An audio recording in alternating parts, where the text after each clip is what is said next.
Good evening. I'm Gayla McCluskey. I'm Voter Service Chair for the Radnor League of Women Voters, and it's my delight to welcome you this evening to the School Board's Candidates Forum. The purpose of the League is to promote political responsibility through informed and active participations of citizens in government and to act on specific governmental issues. The League is a nonpartisan organization that does not support or oppose any political party, candidate for elective office, office holders, or any group that supports candidates. I'm joined by Barbara Schroudenbach, who is going to be our timer for this evening. She will weigh in and say time when you're finished, your time is complete, and if you would finish your thoughts so we could move on, we would appreciate that. I'm also joined by our president, Roberta Winters, who has index cards that she will be passing out to the audience for anybody that would like to write questions that we will consider asking. And I also want to thank Radnor Township for allowing us to use this room, for televising this event tonight, and providing the support of Jim, who is working this evening for us. The format for the evening is each candidate will give a 2-minute opening statement. That will be followed by 2 questions from the League, and each candidate, again, will be given 2 minutes to respond to those questions. We will then move to audience questions, and we would ask that your questions not be directed at any particular candidate or political party, and that they would be in broad general interest for all of the voters. So we will begin now, and we will start. We're seated alphabetically, as you can see. Anybody that's running for school board figured that out right off the bat. And we will start with Mr. Armstrong, and then we will move down the line as we proceed. I want to thank the League for hosting this meeting. I think it's a very... Okay, we'll start now. Okay. I want to thank the League for hosting this meeting. I find it's very good and educational to learn about the candidates. I am very honored to have served as a school board director the last 4 years. I'm very proud of the things that we've been able to accomplish. We have put our fiscal house in order. We have delivered the 4 lowest tax increases in over a generation. This year we had a 0.5% tax school millage decrease. And we've been able to hire a great superintendent from Lower Merion. We've continued great relationships with our school teachers, who are the backbone of our learning community. And we have been able to make investments in curriculum initiatives, and also we've begun the work of producing a written curriculum, which we've been working on for some time, and we've planted the seeds for full-day kindergarten. We've also made improvements in our facilities by making them safer, and also we've done big projects like the Wayne HVAC. We also have, some work to do at Wayne to look into the spacing issues and also to look into the traffic and parking issues at the high school. But overall, I feel that Radnor's on the right track. And if I'm lucky enough to get elected again, I would want to continue focusing on making sure that all learners throughout the spectrum of achievement get the resources that they need. I would like to make sure that we are continuing to be diligent and work hard to make sure that class size truly is small across all classrooms. I'd like to formalize a system of input from parents and students that's more effective. I'd also like to reduce the number of standardized tests that our students are required. I'd like to improve our critical thinking skills in math, science, and writing. And I also think we need to develop our curriculum so that we're addressing what's really going on in the fields of technology and engineering. And finally, I'd like the Radnor School District to come up with a better means of communicating its ideas among the community itself and the community at large. So tonight, I'm interested in learning from my other candidates, because I'm always interested in learning new things and new ideas. And so again, I want to thank the League of Women Voters for hosting this event. Thank you. Thank you, Mr. Falcone. Good evening. Thank you, Gayla. Thank you to the League of Women Voters, and thanks to each of you here and at home tuned in. We appreciate you being a part of this process. It's important. My name is Dave Falcone. I'm running for school director in Radnor Township. I'm a born and raised Radnor guy. I was raised by educators and understand the importance that our school district has in shaping this community. Whether it's in the classroom or through our taxes, the school district and the school board's decisions reach each and every one of us. I remember a time when Radnor schools were considered the finest around. We were a standard by which others were measured and a model for others to follow. Sadly, that's not the case anymore. Under the current district's board, we've seen a school district lose its identity, a board lose its direction, and a public lose its voice. I think it's time that we get that voice back, and I think the time is now. It was not long ago when being the best was commonplace here in Radnor, but we need to work more towards that goal. Just because we're Radnor Township, it doesn't make us different than any other district. We need a board that would be built on transparency, accountability, and fiscal responsibility. We need a board that would be focused and grounded in data-driven decision-making so that we can identify the actual needs of this school district and not the compulsive desires of its board members. That's our job. I'm excited to be a part of this process because I know Radnor Township schools can again be the best around. I think it's time that we expect more because we deserve more. I want to get busy working, and on November 5th, I ask for your vote. Thanks. Thank you, Mr. Heldring. Thank you very much. Good evening, everyone. Thank you for coming, and hopefully some watching on television. I would also like to thank the League of Women Voters for organizing this debate. I really believe that an open exchange of views among all of us is important in a civilized forum, and it's critical to the democratic process generally and informed voters specifically. My name is Martin Heldring. Many of you know me. I grew up in the area right over in the corner of Aberdeen and Conestoga, and I now live on South Wayne and Audubon just up from the middle school. Over the past several years, I've attended numerous school board meetings and township meetings and written and spoken on relevant issues many times. I serve in the ethics board at the township. I'm running for the school board for 3 reasons. I believe we need to push for more academic rigor in all Radnor schools.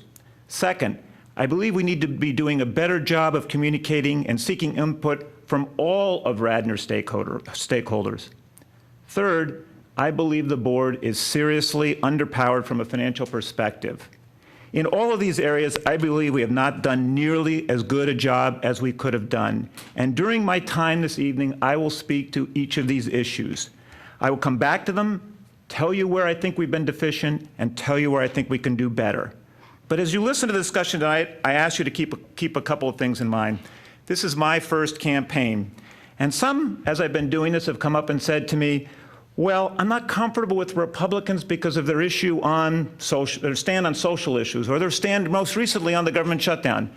I've been an independent for most of my life, and frankly, I agree with many of those people who come up to me and with their reservations about those issues. But a very smart person said to me, local government begins at the end of your driveway. This election is not about those issues. It's about whether or not we're getting value for our dollars and whether or not we're getting a good enough education for our children. Secondly, people come up to me and say, well, I always have voted Republican, or I've always voted Democrat. This I find very difficult to understand. There are very good candidates on both sides, and frankly, there are not so good candidates on both sides. As you listen tonight, Time. I urge you to listen very carefully to who are the better candidates, and I think they are on my side. Thank you. Thank you. Mr. Lenthal? Thank you very much. I'm happy to be here. I want to tell you a little bit about myself and about why I'm running. I'm the executive director of the Center for Teaching and Learning at the University of Pennsylvania, and I'm an advisor for educational initiatives to the vice provost there as well. What that means in a nutshell is that I work to improve education and make education and teaching as strong as possible at Penn. I also teach in the history department there. Some of you, however, may know me better as a parent. I have 2 kids in the Radnor schools, one in the middle school, one at Radnor Elementary. And some of you may know me from coaching your kids as well. The reason I'm running, though, is because I believe in the importance of education. I believe in its importance for our students. I believe in its importance for our community, its importance for our economy, even its importance for our national creed, the belief that we the people, can make the choices about how to govern ourselves. Education is a foundation for our success in all these regards. But the benefits of education don't come automatically. We have choices to make. We have to make choices about what we want our schools to be if we're going to get these benefits. We have to choose whether we want our schools to help all of our students succeed, and then we have to decide how to go out and do that. We have to choose if we want our students to be able to read critically, to engage scientifically, to think creatively, to think flexibly and analytically. And then we have to decide what curriculum is best going to support that. We have to choose if we want really outstanding teachers. And then we have to make decisions about how we give them the tools to succeed. But probably the big choice we have to make, the big choice, is how much do we believe in the possibility of education? Do we plan our budgets to meet our educational goals? Or do we focus on costs only, independent of value? These choices, all of them, are about the possibility we see in education. Time. These are choices for all of us to make, and it's because we're making these choices now that I'm running. It's because we can all choose, all of us together, that we can build something. Time. Thank you, Ms. Michelson. Good evening. Thanks to the League for hosting tonight's forum. It's a privilege to participate. I'm Susan Michelson, and I'm seeking re-election. My children were in 4 of our 5 schools. Jeff graduated in 2011, and Danny this May. I'm a second career educator currently on faculty at Villanova. I've also had a 15-year business career. As a board member, my primary concern is that we bring the best possible management to the challenge of educating our children well while carefully stewarding taxpayer dollars. This is a reflection of who I am. My voting record and my comments over the years speak for themselves. My only regret is that mine is all too frequently a minority voice. The school district is at an important crossroads, and this election is very much about where we're going to go from here. Radnor has every right to expect more. First, our students' academic growth remains my top priority. I have relationships with stakeholders at all academic and ability levels and know what the issues are, from math to science to writing to gym and much in between. Second, Radnor must embrace disciplined, data-driven decision-making, starting with a comprehensive strategic and operating plan. We must stop approving one-off projects out of context and before performing any due diligence. Third, financial transparency is essential. Right now, I'm in the midst of seeking clarity on our latest surplus and fund balance levels. Tune into tomorrow night's board business meeting for more on that. Finally, it's crucial that Radnor keep our students' safety on the front burner. I want to broaden our conversations beyond physical security to include behavioral standards, guidance, and student support. So I'm not finished, but I need help. So I ask that you not only re-elect me, but bring onto the board my partners Dave Falcone, Martin Heldring, and Jim Link. Time. Radnor should expect more from its schools, and with our combined perspectives, we will deliver more. Thank you. Thank you, Ms. Solomon. Good evening. I'm Lydia Solomon. I also want to thank the League for sponsoring this critical event for our democracy. And I also want to thank all of you, the voters, for showing an interest in education. I currently serve on the school board, and I want you to know that for me it's an honor to serve you in this way, and I take this responsibility very seriously. I know about the field of education from many different perspectives. I am a certified school psychologist in the state of Pennsylvania, and I'm on the faculty at Eastern University, where I teach in the education department. I am also a parent of 3 students who have all attended Radnor schools all the way through to graduation or are currently in the schools. I have also served as a volunteer in our schools in many different capacities, which has allowed me a lot of insight into how Radnor operates. I've also served as the president, vice president, and secretary at all 3 levels of our school district, elementary, middle, and high school. In addition, I am also trained as an economist and have worked for several years in that field. So I bring a unique set of skills to this position, but mainly I am running for re-election on my record as serving on this board for 4 years. We have given the taxpayers the lowest 4 tax increases in a generation and a tax decrease this year alone, while maintaining all of our current excellent educational programming and small class sizes. I'm a champion for all students to get the best education possible at the best price. I believe in collaborative decision-making, listening to all stakeholders, openness, transparency, and civility. Thank you. Thank you, Ms. Stern. Hello, my name is Susan Stern. I'd like to thank the League of Women Voters for having us, and I'd also like to thank all of the new faces I see in the audience tonight. It's encouraging to see that so many people want to educate themselves on the vote that they'll be making on November 5th for school board.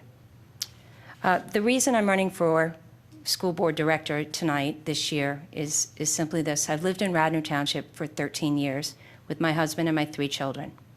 Some of my children attended private school, some of them attended public school, some of them are grown now, some of them are still in school.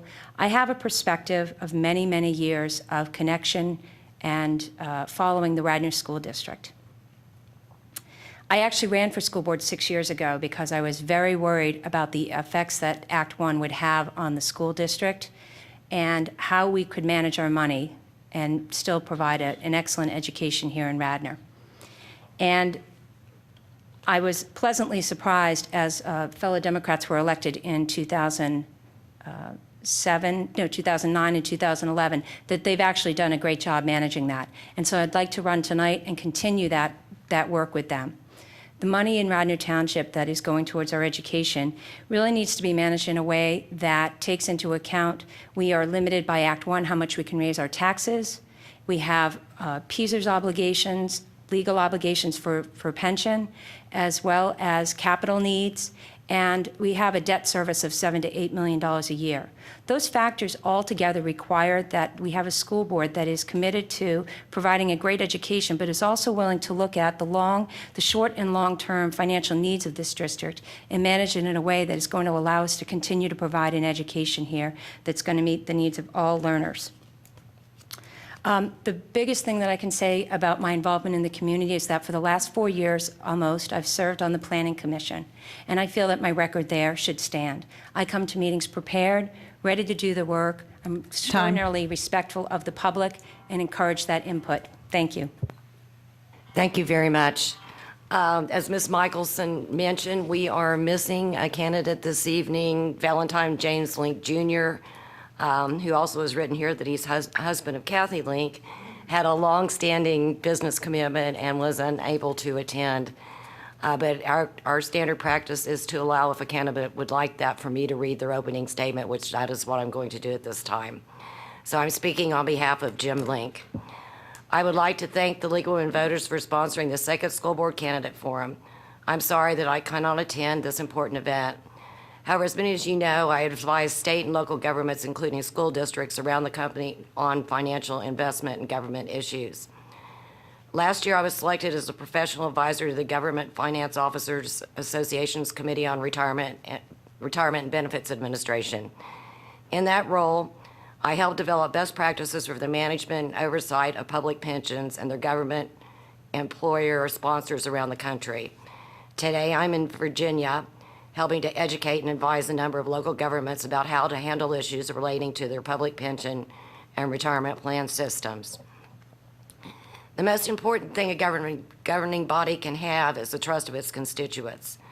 That trust should emanate from a thoughtful process of governance and decision-making.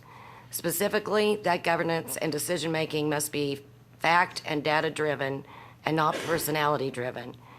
In fact, school directors have an obligation to subordinate their own ideas for must-do projects unless they are supported by firm data.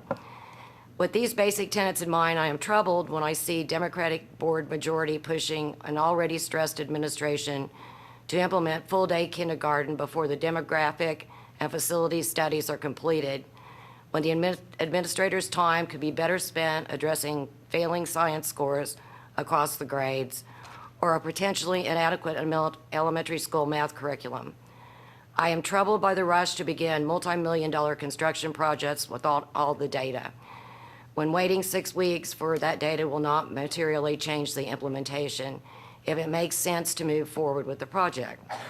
In general, I am troubled by the piecemeal process for adopting major projects and the lack of data used to make these important strategic decisions. Rather than stress the administration. Time. What do we do? I'm going to keep reading because I'm sure if he was here, he would have read this quicker, so I'm just going to finish. Rather than stress the administration, taxpayers, parents, and students with a process akin to death by 1,000 paper cuts, I would focus on building a real strategic plan to guide their decision-making of the district. This is more than the comprehensive plan required by the state and would focus on what makes a Radnor education we have heard about for years. Most importantly, this would guide board and administration decision-making on important issues like facilities, curriculum, and finances. Further, it would create a transparent compact with the community about what we value and how we ensure that our children are prepared to advance and lead. I hope everyone will vote on in the November 5th election. You should expect more from your schools and the school board. My colleagues, Susan Michelson, Dave Falcone, Martin Heldring, and I will focus on delivering more because our constituency is you. I should have practiced that. I could have read it faster, I'm sure. But anyway, I want to do him justice. So, having completed our opening statements, we will now move into the league questions, and the candidates will again have 2 minutes to answer each one, and we will start with Mr. Falcone. Two. 2 minutes. Great, yes. I thought everybody wouldn't complain about that. And so, are we ready? We're ready. 2. The finances of a school district are complex and at times confusing to the public. What kind of transparency is owed to taxpayers so that surpluses do not seem to appear out of the blue and then disappear? Well, Gayla, I'm glad I got this question here to start off with because I can tell you they're not just confusing to the public, they're confusing to everybody. And I think that's an important point because you're electing officials who are responsible for managing those finances. It's our job to get our hands around them. What you have right now is a situation where there is no transparency from the board level to the public level. There's no way for an uninformed public to truly understand the finances of this district. This is a major business. This isn't a home and school association and a bake sale. This is millions of dollars of your money, your tax dollars, that we are responsible for. What you're seeing right now under this current administration is unchecked surpluses being pocketed and put aside for a different day, nearly $19 million. Those are your dollars. They're my dollars. They're every taxpayer's dollars in this district. Now, I can tell you before I was totally engaged with this campaign, I didn't know that there was a surplus of that amount. And when I had conversations about it with my family, they said, well, a surplus is good, Dave. It's great to have some extra money. Sure it is. Not $19 million of my dollars that are not being put to work in our schools. We have declining performance, but yet we're pocketing money. Those dollars are targeted for education purposes, to make sure that our schools remain the benchmark in this Commonwealth for public school education. There is a reason Radnor schools have slipped. The reason is we are not focusing on the end game. We're not worried about what's coming down the road tomorrow. We need to make sure we plan for that. That's where a comprehensive plan comes into place. We don't have that either. What we have is no transparency so that when you all look at a budget and you see a surplus, you, like I did, like my wife did, like my family did, think, this is a great thing. It's not a great thing. Thank you, Mr. Heldring. Gayla, I am overjoyed you're starting with this question. One of my themes was fiscal responsibility and transparency. The fiscal year end for the school district ends at the end of June. So it's now almost November. July, August, September, October. I was asking for most of the budget for that year was balanced. That's what was approved by the board. I started asking for final numbers in September. This is the report that was produced by the staff and approved by the board at the most recent Finance Committee meeting in October. Most citizens would say, well, tell me what the bottom line is. Did we have a surplus or deficit? It's a logical question. You can't see this, obviously, but I can assure you, nowhere in this document is that number provided. Several of us at that finance committee stood up at public comment and said, well, tell us what it is. Is it a surplus? Is it a deficit? At no point was there a simple declarative sentence that said the surplus is blank. At one point, there was a comment that, well, it depends on your perspective. I'm in banking. So there's no perspective about surpluses and deficits. It's revenues minus expenses, and it's either a deficit or a surplus. Several of us could do some of the math and come up with a number of $3.2 million. Remember, the budget that was approved was balanced. The budget for the prior year that was approved was also balanced, and the surplus was $4 million. In those 2 years alone, that's $7.2 million. I will also note that we can't reconcile it. There's another $1.5 million that we just can't figure out where it comes from and is as yet unexplained. Now, we have been assured that this is part of a long-term strategy. Mr. Armstrong has spoken to that. Bruce, to my left, spoke to that the last debate. Okay. Time. Most people would say, show me the strategy. I challenge anyone here to ask for that strategy. I can't get it. Thank you. Mr. Lenthal? Thanks.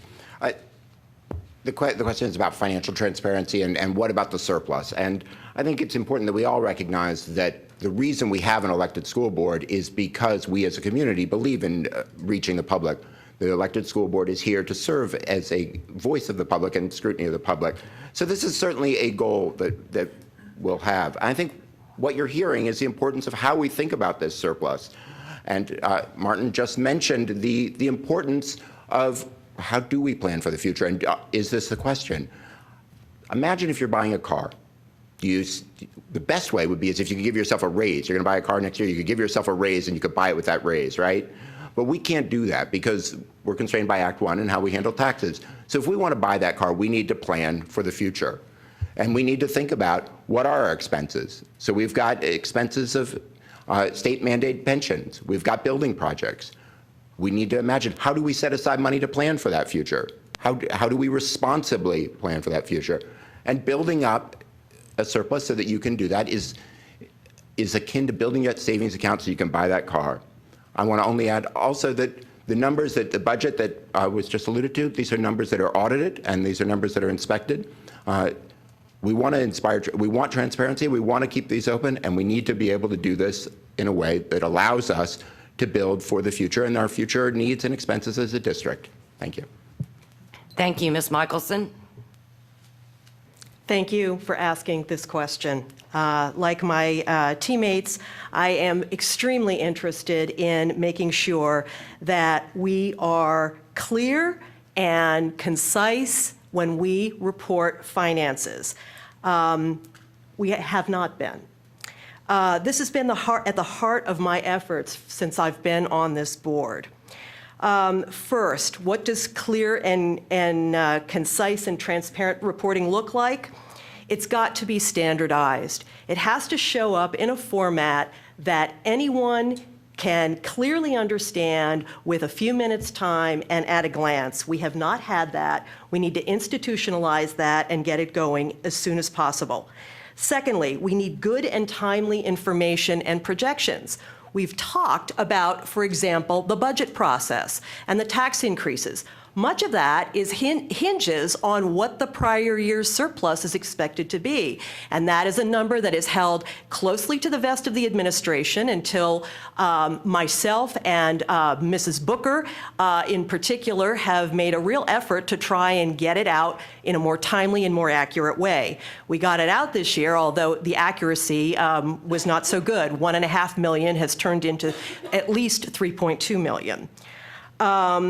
We need an end to piecemeal financial reporting. I can't have any more a conversation where I'm handed a piece of paper with this piece of information, a piece with that information, a piece with another information, and I'm supposed to pull it together and figure it out. Neither I nor the public should be asked to do that. That's the district's job.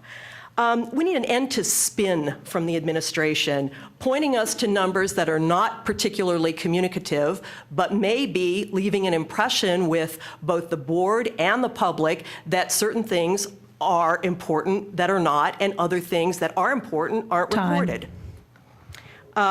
a comprehensive plan Time. for the future. Thank you. Thank you, Ms. Solomon. You know what? I'm also delighted that we're starting with this question because there is so much misinformation out there about this process.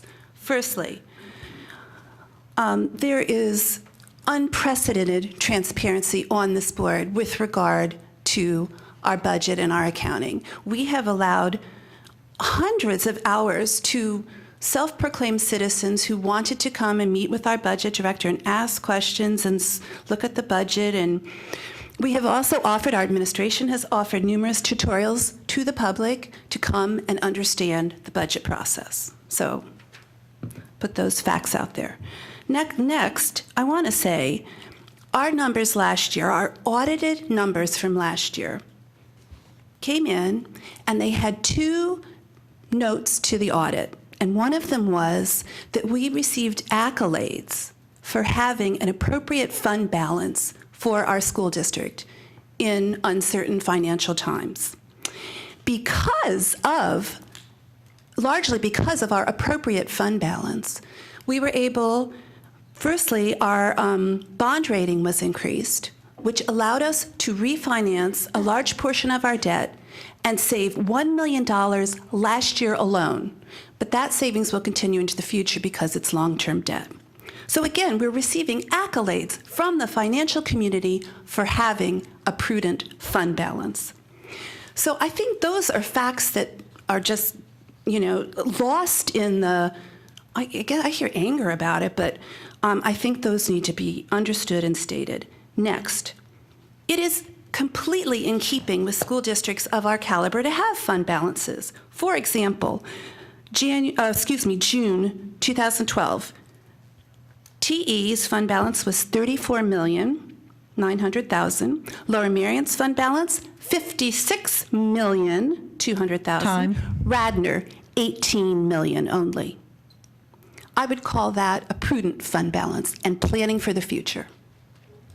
Thank you, Ms. Stern. Would you mind repeating the question, please? I'd be delighted to. The finances of the school district are complex and at times confusing to the public. What kind of transparency is owed to taxpayers so that surpluses do not seem to appear out of the blue and then disappear? Thank you. So really at the heart of that question, we're talking about transparency. And here's what I'd like to share with you in the 10 years that I've been following school district matters closely. The level of transparency in Radnor has increased 100-fold.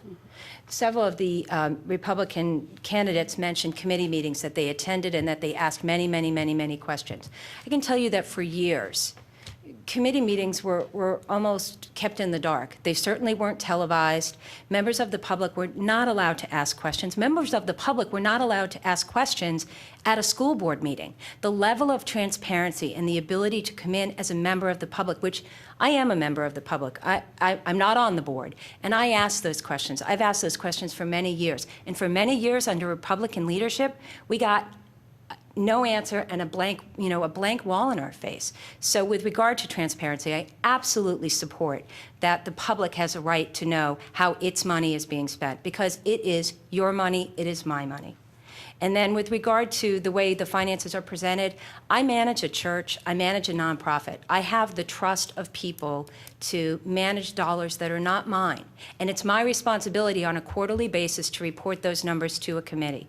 And so I assure you, I really do understand the importance of having financial numbers that are easily understood by people who are both facile with finances and those who are not. And I'm certainly committed to that. I'm going to let Rob speak to some of the specifics, because I'm sure he's ready to go on that, about some of the sources for the surplus that's been discussed tonight. But I'd like you to understand that the majority of that money came from things like an increased real estate transfer. We had a better year than we thought we would, and a $500,000 savings in legal fees for the teacher negotiation. This board conducted the teacher negotiation so well, they didn't spend a $500,000 of your money in legal fees. If you feel that that's an inappropriate use of your tax dollars, I'd be happy to discuss that offline with you. Time. Thank you, Mr. Armstrong. Thank you. Getting back to the $3.2 million surplus this year, as Susan alluded to, it came from basically two revenue sources, tuition reimbursement and just drew a blank. Tuition reimbursement and real estate transfer taxes. And then healthcare changes in our healthcare costs because we moved to a different thing, and the legal. But getting back to what we're doing on the board, we are approaching it from a multi-year perspective of taxes and controlling our fund balances. Basically, what we've done is unwound the taxes that occurred prior to 2009. In 2009, we had a 7% tax increase. Over the last 4 years, we've changed our average tax rate to 1.7, which is below inflation, to the long-term run rate, which is 5.7. During that time, we invested those monies or put aside those monies for PEASers, capital expenditures, curriculum initiatives, and technology, because as Susan alluded to, we need to be careful and plan for the future with an Act 1 environment. And we've been very careful to do that, and we've also told everyone where to do that. We also have independent auditors that we use for numbers and business managers. And frankly, not most, but some of the numbers, particularly the 1.5 million, are not recognized by independent auditors or a business manager. They were created and crafted by the opposing campaign to, I believe, to sow fear that, somehow government's not good with money and this and that. But to be honest with you, again, we've had the 4 lowest tax increases in over 30 years. We have independent auditors that have helped us lay out in great detail where the funds are going to. We speak at committee meetings about how we're planning and saving for the future, and we have continued that process moving forward. So we've been very good about fiscal management. I think at the core, the differences between the two campaigns are philosophy about how to plan for the future and to fund our schools. And I believe that we believe that you need to carefully lay aside what you think is coming down the line, such as PEASers, which is going to be very expensive, and outstrip the cost of Act 1, versus our opponents who want to rebate it and kind of see what happens and wing it, which is what they did prior to 2009. Thank you very much. We're going to be moving on to the second lead question. We'll start with Mr. Heldring, and it's a rather long question, so I'm going to read it twice. How's that? National and statewide standards can steer a curriculum towards a more homogenized model and away from an integrated interdisciplinary courses that have been hallmarks and a source of pride in strong school districts like Radnor. How do you anticipate handling the tension between accountability measures imposed by outside agencies, excuse me, and continuing to foster an academic environment which meets Radnor's high expectations? And so, like I said, I will read that a second time. National and statewide standards can steer a curriculum towards a more homogenized model and away from an integrated interdisciplinary courses that have been hallmarks and a source of pride in school districts like Radnor. How do you anticipate handling the tension between accountability measures imposed by outside agencies and continuing to foster an academic environment that meets Radnor's high expectations? Thanks very much for that. I only have 2 minutes, so I'm going to speak to that for a minute and then turn it over to Susan, and then pivot back to some of the facts that were just mentioned with regard to financial issues. I'm sorry, sir. That's not the format of our... Well, I think citizens have a right to know the truth. And I don't think anybody in this room wants to leave the room without knowing what the facts are. If that's the idea, then I think that's a disappointing forum. Okay, may I speak? Am I using up my time? Okay, let's start with there's no written curriculum in Radnor schools. No written curriculum. There's no grammar is not part of the part of any curriculum. Think about it, for many years, not part of any curriculum. Students are not doing well on their science tests. They're not doing well on their math tests. Radnor is behind in the rankings, behind Lower Merion, behind Harriton, behind Conestoga. Is this excellent? Now, yes, there are a lot of standardized tests. Some of it's imposed by us, and we have little control over it. But we need to have some structure around what our curriculum is in order to make sure that we're devoting the correct amount of time to the standardized test, but also the correct amount of time to ensuring that we're educating our students and eliminating what I tend to call the fluff stuff. Kids watching movies, kids doing extracurricular stuff that have nothing to do with education. I am going to pivot back to facts. I'm sorry. There's some confusion about why there is a surplus. There was a 3.2% tax increase imposed on all Radnor citizens. There should be little doubt about why there was a surplus. There's a reference to unprecedented transparency. Let me assure you, I don't, in my world, applaud Cs and Ds. It may be the case that it's better than it has been in the past, but it is very poor. And it is nowhere near where it is at the township. No Radnor citizen should be happy with the level of transparency that they're getting from the school district and the board currently. There was a reference to budgets. I'm sorry, Ms. Leventhal, budgets are not audited. Every year the budget is put out as being balanced, but we have $19 million in surpluses over the last 5 years. It would be nice if what Mr. Armstrong said was true, that there was a multi-year plan. If there were, then all of us should be able to go to the website and find it. I can't. Time, and I did start you when you started over. Thank you. Mr. Lenthal? Thanks. What you're talking about is something that comes up and it manifests itself in our classrooms in the form of what's often referred to as teaching to the test, right? And is this what we want to do? Is this what we want our students to learn how to do, is to take multiple choice tests very well? Perhaps it gets you ahead in certain kinds of circles, but I think we can all agree that it's not the kind of thinking we want our students to come out of Radnor with. And some of this, we as a board have an obligation to work with the state and other like-minded school districts to see if we can get some relief from some of these requirements. But we also need to think internally about what we're doing about this. We do need to think about what our curriculum is. We do need to think about how we teach that curriculum. How can we have a rigorous, demanding curriculum that teaches all our students where they are and takes where they are and moves them forward? And one of the great things about this opportunity is the best way to help students learn is not by teaching to the test. If we teach in interdisciplinary environments, if we teach in environments that demand students think, if we teach in environments that ask students to engage in inquiry and to problem solve, we're going to get better results for the kind of learning we want. But there's also a good deal of data that suggests we're going to get better results on those very same tests. We just need to have the courage to find a curriculum that works for us and that we can move forward with for all. Thanks. Thank you, Ms. Michelson. 4 points on this. Academic growth has to be something that we can demonstrate. That's part of what's coming at us from state and federal requirements. Radnor is in the process right now of ensuring that we can look at and at least begin to measure academic growth for every student, and I support those efforts.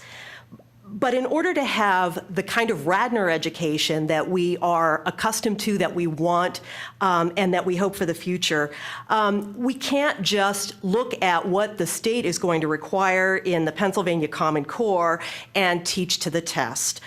Bruce just made this point, and I agree with him. So I support the development of a written curriculum which emphasizes professional creativity that comes from our staff. But also has a renewed and serious emphasis on the STEM subjects: science, technology, engineering, and math, critical thinking, cogent writing, grammar, okay, along with time for athletics and the arts, which have to be part of anything that we're doing. I also support a greater voice for our parents. Parents have ideas about how hard their children should be working. They have ideas about appropriate curriculum, and we have got to come up with a way to incorporate and respect their views, particularly as they pertain to their own children's placement. Finally, technology, we've got to use it as a tool, but it cannot become an end in itself.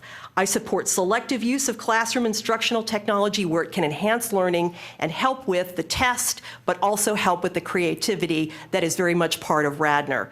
I'd like to just take the rest of my time and object to Mr. Armstrong's characterization that our questioning of $1.5 million that have not been properly accounted for is somehow fear-mongering. I did my homework on that. Those questions are legitimate, and they are being addressed right now. Thank you, Ms. Solomon. I'm also delighted you asked this question because this is one of the biggest issues we face right now, which are mandates from outside of our school district that is taking away local control of what we'd like to do within our district. And this is a perfect example. The Keystone exams, the legislation for that was passed last month.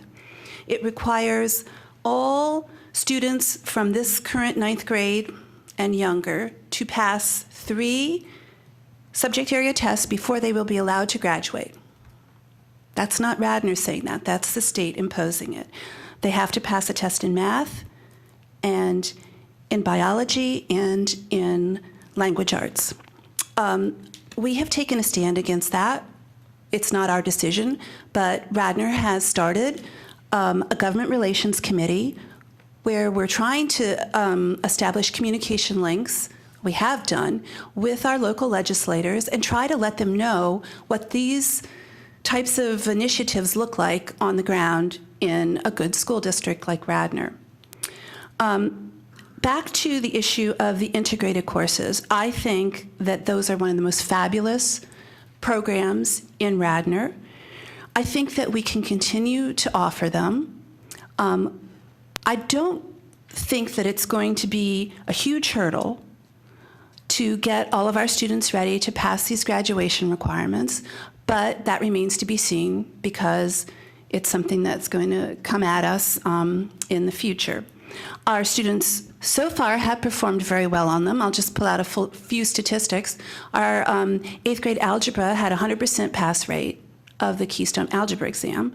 There have been gaps in other grade levels, something we're looking at. Of course, we want every student to achieve, and I think you can always look at doing something better.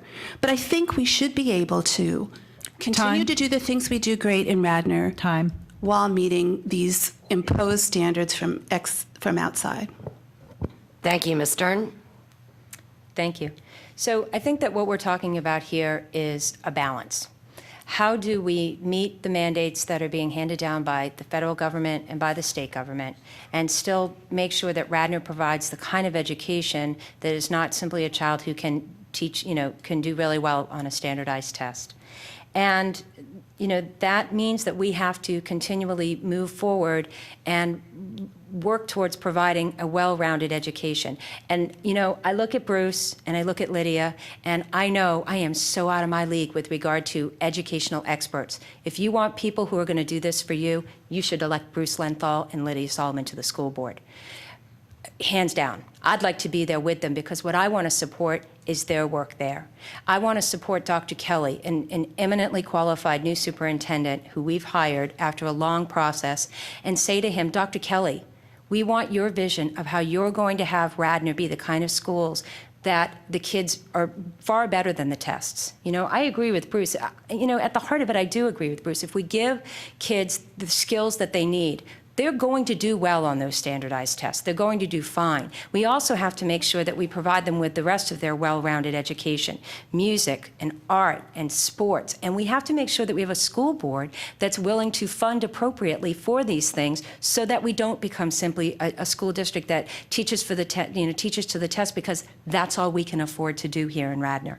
So, that is the role that I'd like to play here in meeting that tension, is understanding that those guidelines and those standardized testing exists, and asking of my superintendent and my administration, how are you going to move us beyond that? Because our kids deserve more. Thank you. Thank you, Mr. Armstrong. Thank you. Between adequately financing our schools under Act 1, the other challenge I think going forward is just this. We need to find that delicate balance between doing what's required with the state and also doing our mission, which is educate the children in a way that we've been doing.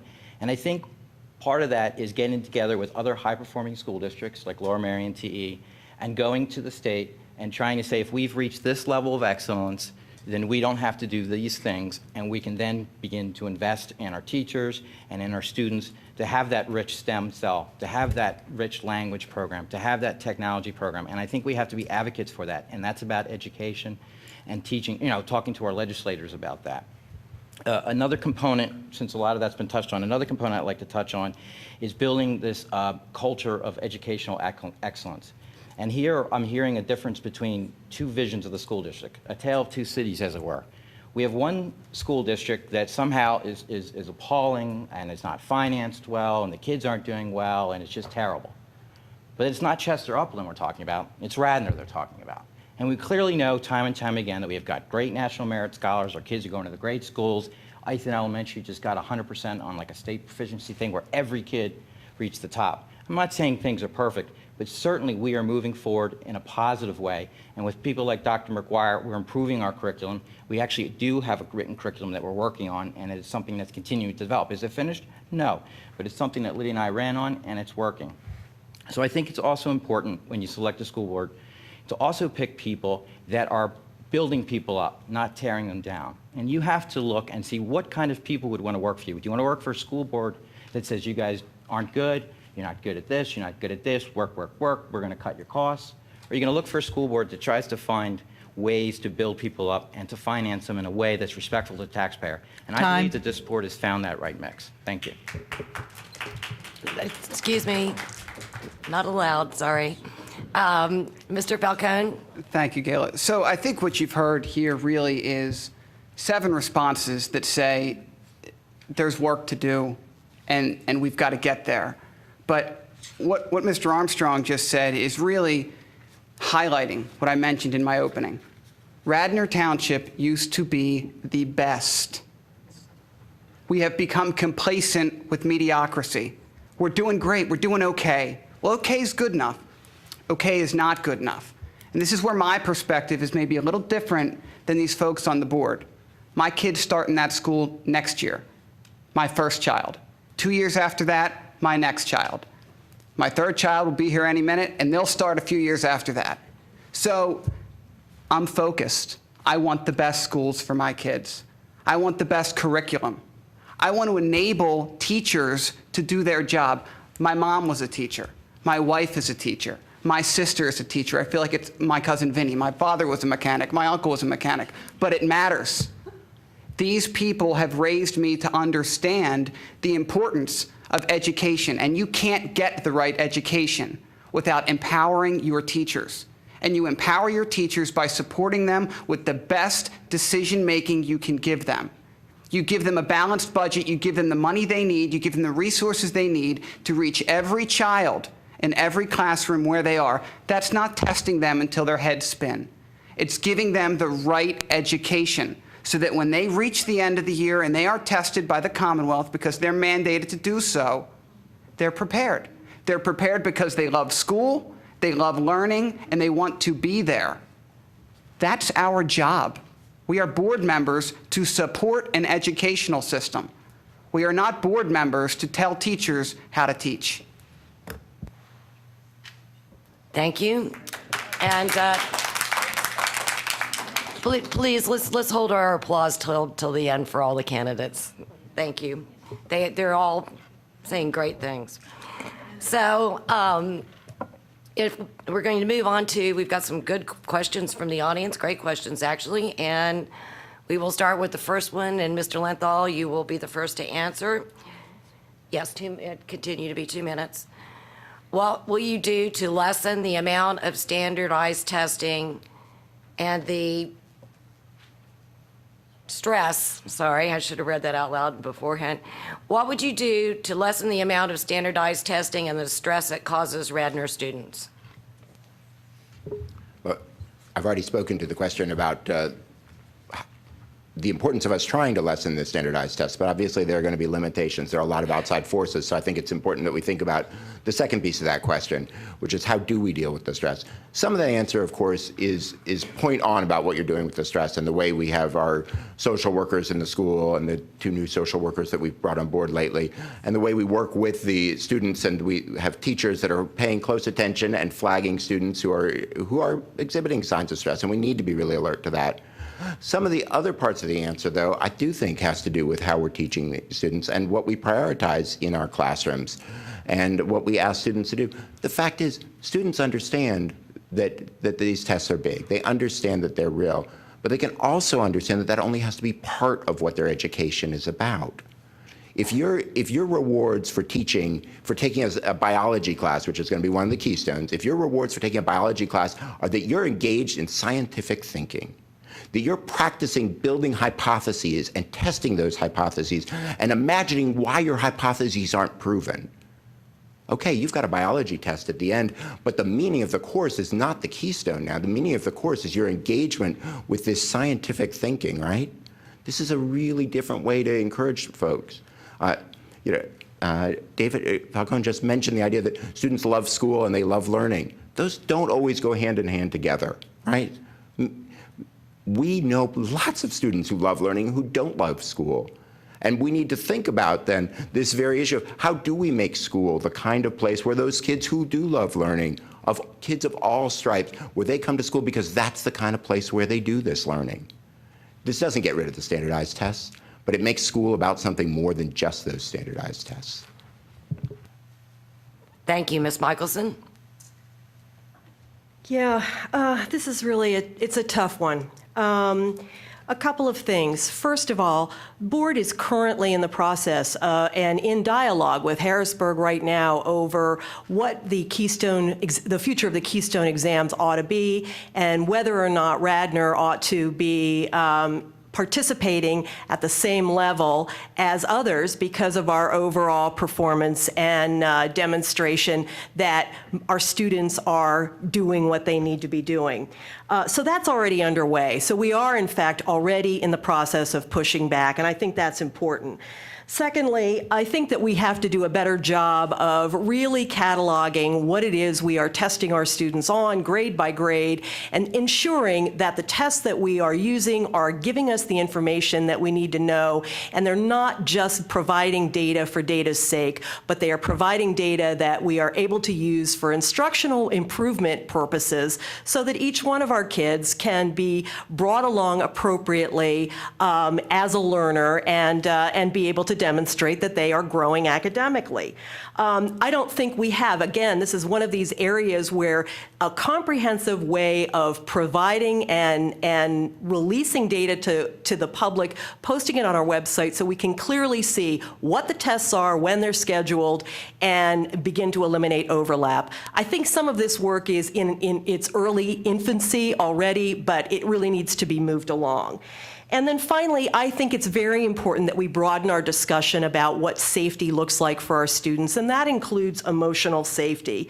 I have long felt that we need to re-examine how it is we're delivering guidance services and other student support services so that we are addressing the needs of these students, both in terms of their academic futures, but also in terms of handling the expectations of learners in this day and age. Thank you. Thank you, Ms. Solomon.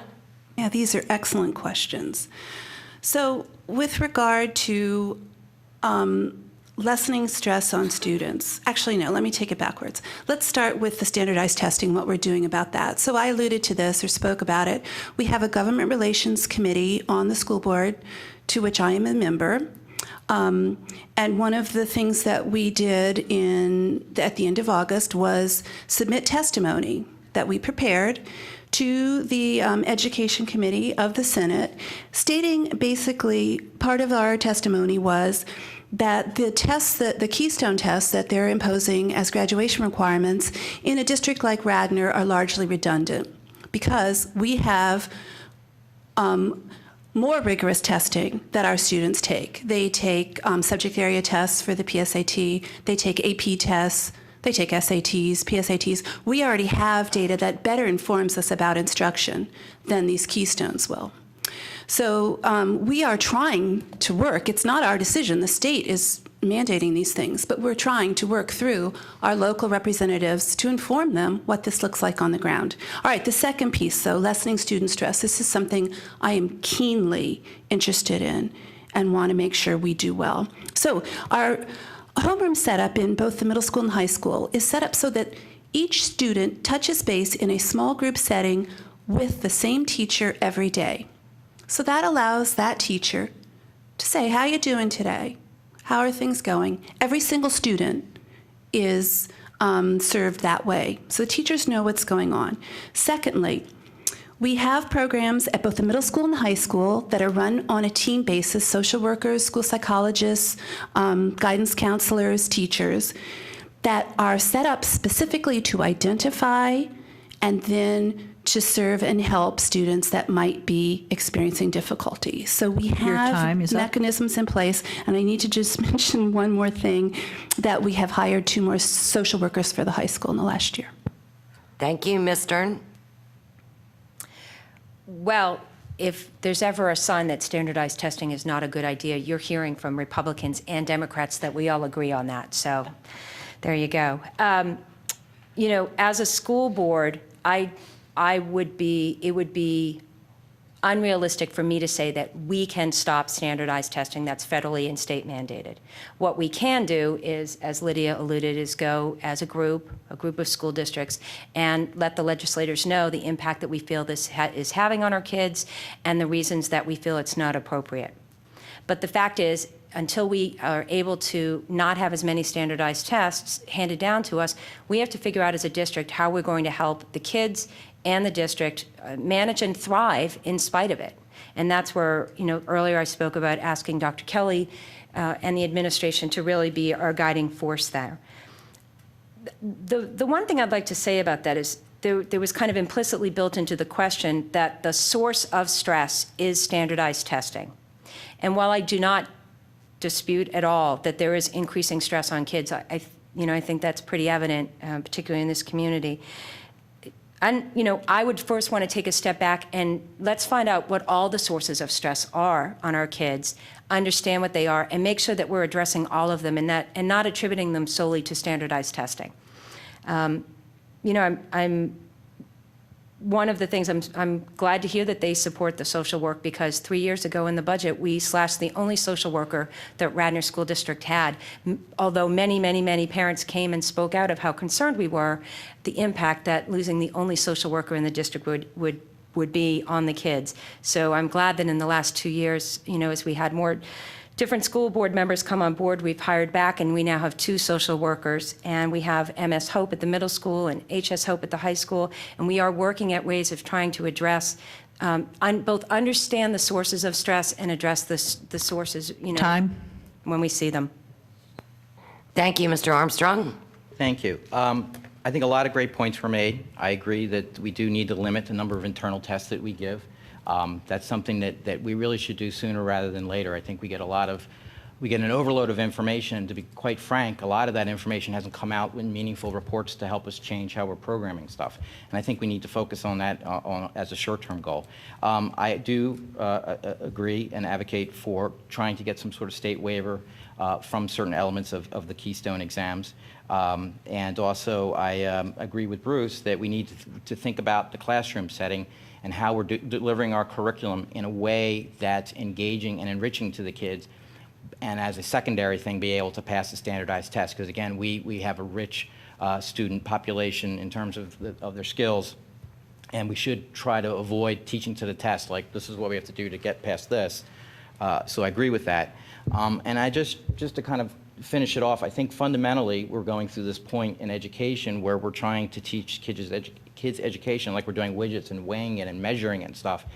And I think education is much more than that. I think it's something that it's about critical thought. It's about teaching kids to think for the future and to know where to seek out answers to questions.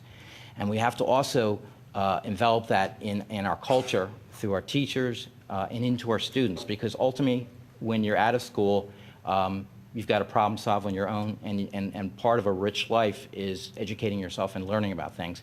And I think that at the core, we need to nurture that philosophy and think about it when we're delivering our education. Thank you.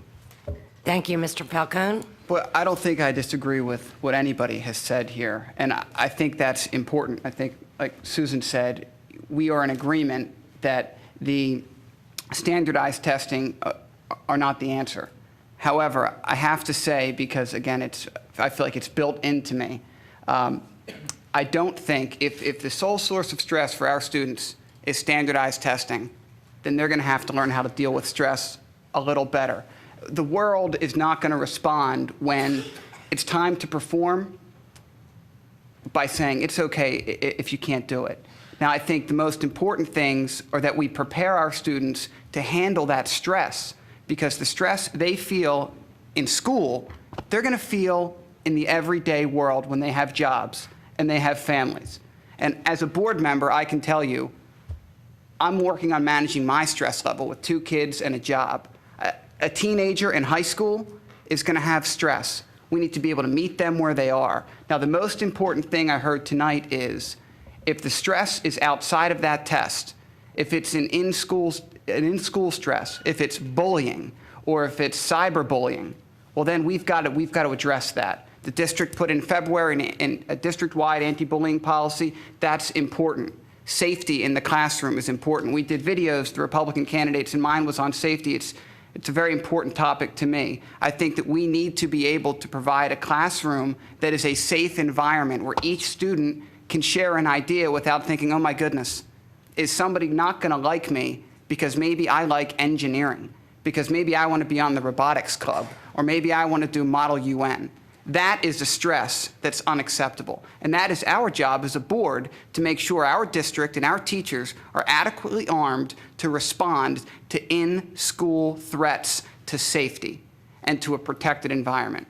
That's what I believe should be done to manage stress at a student level. Time.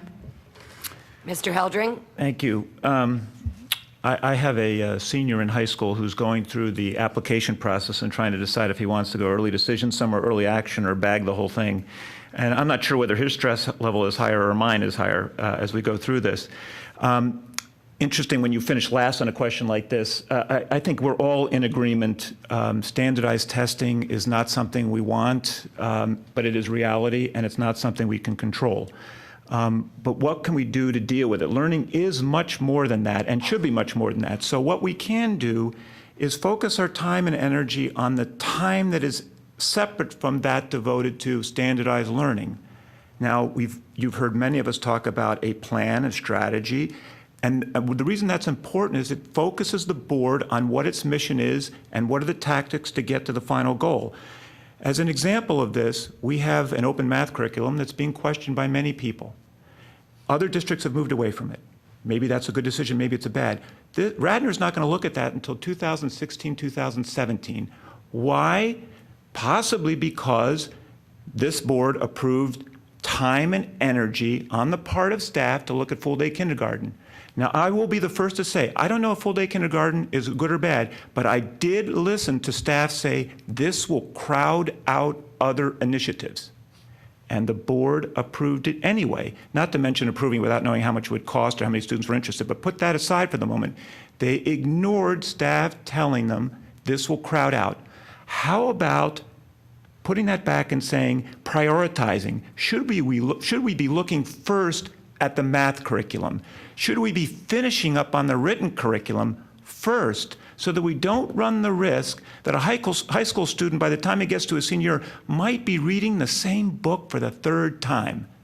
He might be happy about that.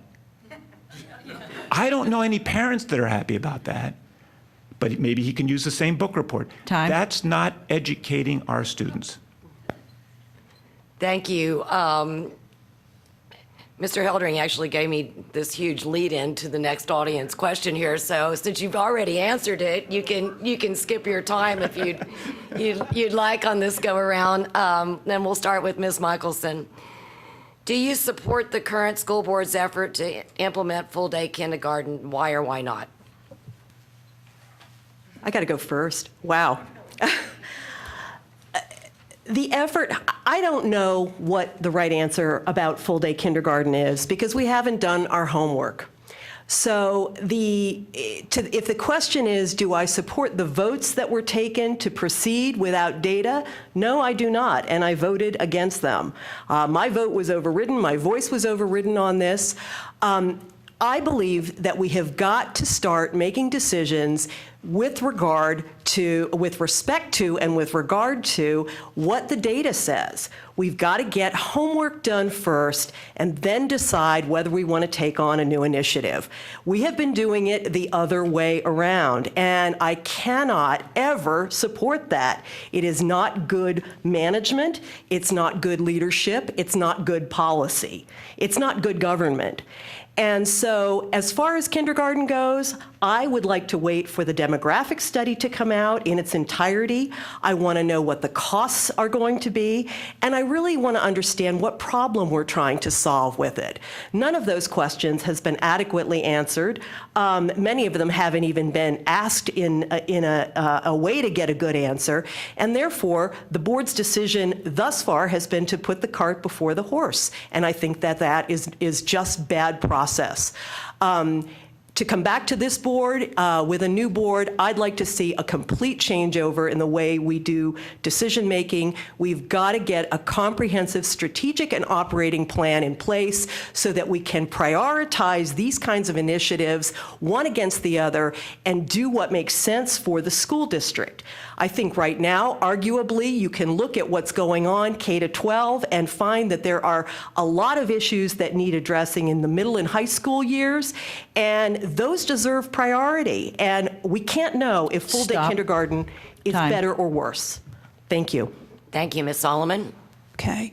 I am a strong proponent of full-day kindergarten, and I'll explain why. The data does overwhelmingly indicate that money spent on younger students earlier in their education pays off in leaps and bounds later on in their education. I believe that also, and this has been substantiated by our full kindergarten teaching staff, that our teachers cannot get through what they're expected to teach to 5- and 6-year-olds in 2.5 hours a day, which is the half-day program. So we're not adequately serving our youngest learners at this point in time, and then we're sending them on to first grade not fully prepared to begin learning. So put the pieces together, and you can see that if you put together a full-day program which gives our teachers that extra time at that critical point in students' learning, that first year, to get everybody ready to take off in first grade in learning, you're going to save money in older grades in terms of not needing remediation for reading and math and possibly OT and speech. You could maybe take care of a lot of things for younger students earlier and get them ready to learn in the later grades. So I think there's many compelling reasons that it's a program that's time has come. Not to mention the fact that more and more is being required of our learners. Again, we've talked about this, outside mandates from state and federal agencies that are coming up with the Common Core, and it's going to be difficult to get everybody ready to do that without having that critical time that first year. And again, like I said, I think it will ultimately save the district money by putting that money in for the kindergarten year. So I'm a strong proponent of full-day kindergarten. I think it Time. makes sense educationally and Time. financially. Thank you, Ms. Stern. I support full-day kindergarten. There's just, we have an opportunity to make a big difference with our youngest learners, and in the long term, that saves us a lot of time if they have learning needs, and it saves us money because we get to bring in our interventions sooner. In addition, kindergartners are now being subjected to standardized testing. If we don't think that that's stressful to our 5-year-old, I don't know what is. Can't they have, playtime and recess at 5 and 6? And our half-day program simply does not allow for that, and our full-day program would. The notion that this is a process or that is flawed and that hasn't been vetted, I would just like to say something about that as a person who has been sitting in the audience and been a part of the conversation about full-day kindergarten for 10 years. As a parent who found full-day kindergarten somewhere else and then brought their child in first grade. This has been a conversation in Radnor. This has been studied in Radnor. This has been surveyed in Radnor for 10 years. It did not come out of the blue in the last 18 months. It has not been fully vetted by the board because it wasn't brought forward by certain members of the boards. And I wouldn't even necessarily say this board because the board has had many iterations over the last 10 years. But to say that this hasn't been discussed and this hasn't been vetted and that this hasn't been studied in Radnor is just simply not true. It's not accurate, not from those of us who have been following it for 10 years. The other thing that I'd like to say about full-day kindergarten, because there's been talk of perhaps only providing full-day kindergarten for students whose parents can pay for the optional day, and or for students who are demonstrating a need. And my feeling is this: in order to have a fairness and equity for all children in the district and not have certain children stigmatized as having learning needs or other children have their parents' ability to pay for full-day kindergarten at the Radnor School District, Time. we have to provide public education, public full-day kindergarten for all. Thank you. Thank you, Mr. Armstrong. Thank you. Full-day kindergarten is a win for students and it's a win for the community. It's a win for the students because the kids will be able to have academic, social, and emotional benefits. It will be better for K through 12 alignment so that the entire process is better. And it's better for the community because full-day kindergarten will make Radnor homes more appealing to buyers so that people will want to come to our community. And in doing that, it will enrich our home values, I believe, more than the cost itself. In that case, people that want to get out of their homes, empty nesters, will have the ability to get out because the homes are more enriching. In terms of the costs, we do have a sense for the costs. We have a sense that it'll be about 5 teachers and the incremental costs of running it. And in terms of actually building the classrooms, we're actually looking into that now. These are not big things, big impediments. We're not equating this to a moonshot, that this can't be done, it's never been done. It's kindergarten. Phoenixville, in 5 months, put together a full-day kindergarten program, and it's wildly successful, and the community loves it. As Susan alluded to, our community has been asking for it for years, and we recently surveyed it, and they want it. Not just because it's people who want kindergarten, but people outside of that, people that aren't necessarily users of kindergarten, because the community in large, whether they have kids or not, want kindergarten. I don't think it will be a distraction from other things, because I believe our administrators can walk and chew gum, and I believe that integrating kindergarten into the whole system, again, is beneficial. And the only thing I can say is that if one doesn't agree with the decision, then you complain about the process. And I am a member of the board and have talked to many people, and the administrators have had a good process. And I think waiting for the last 3% of data to come in is not going to change the overall notion that we do have a need for kindergarten, that we do have spacing issue problems at Wayne, and you have to move forward. You don't delay, delay, delay. You engage, you react, you're a leader on an issue. Time. I support full-day kindergarten. So Thank at you. one end, we hear full-day kindergarten, it's so important to reach these kids at this point. And at the other end, we hear, oh, well, it's kindergarten.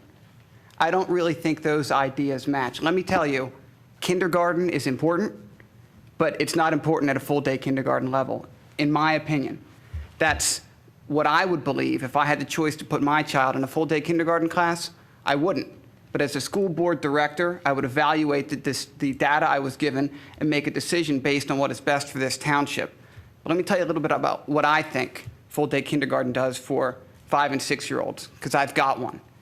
After her half day of kindergarten every day at Heritage, she comes home, she goes to ballet one day, she goes to piano one day, she goes to gymnastics one day, and she does art. And the other day, she plays with her brother. She is wiped at the end of that day. So let's put her in school for a full day. At the end of that full day, she'll be wiped as she is now. We'll be taking away her piano, her gymnastics, her art, and her downtime with her brother at 5 years old. I don't think that's the right answer for my daughter. I think the right answer for my daughter is to go to school a half a day and get as much enjoyment as she can from that half day, to get as much enrichment as she can from that half day, and then to come home and enjoy that other half a day with her mom, with her brother, with her life, because soon enough, she will be in first grade, and the curriculum will be more demanding and the stresses will begin. I, personally, do not believe at 5 years old it is important to add that stress to a child. That's my opinion on full-day kindergarten. Thank you, Mr. Heldring.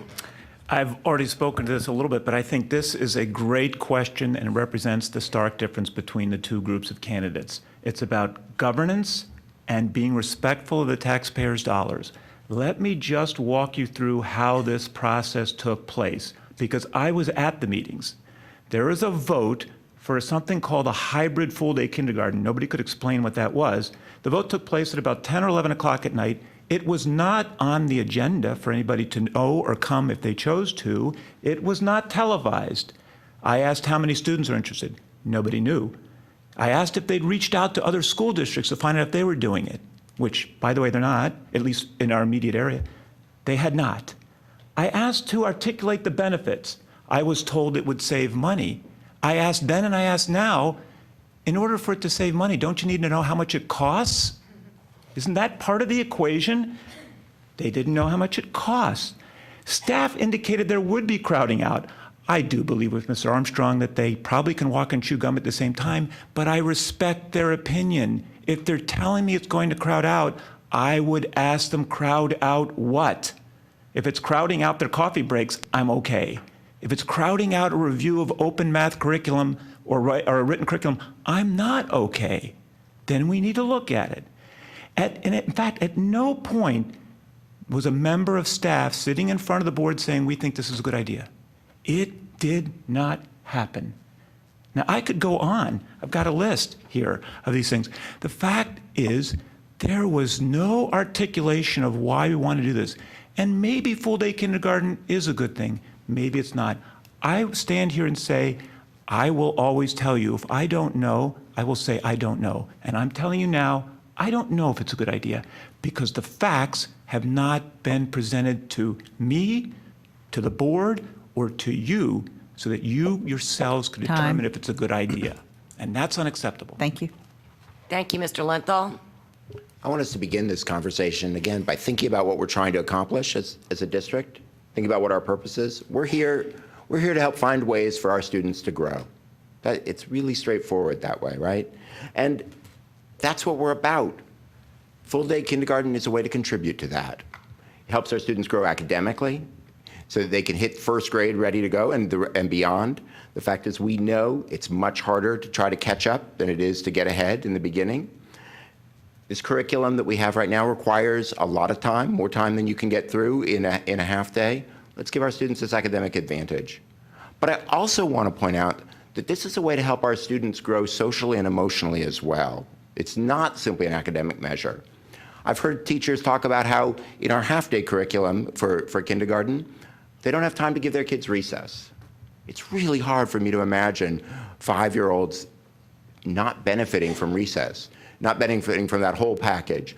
This is something for us to think about. What else do we want our kids to learn, and how do we build that into the longer day if we've got the time for them to grow socially and emotionally? We should also note, this isn't a big jump here. It's not even a big step here. This is something that many peer districts do. This isn't a giant leap for us.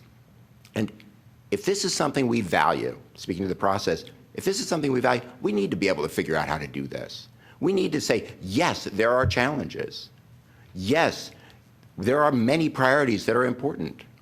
But we also need to be able to say, as many other districts have, that we can be a little ambitious for our children. We can be a little ambitious for our community. Thank you. And we started with Ms. Michelson, didn't we? So we're ready to move on to the next audience question, and we'll start with Ms. Solomon. What are the first 3 things you would do to fix science, math, and technology education in Radnor?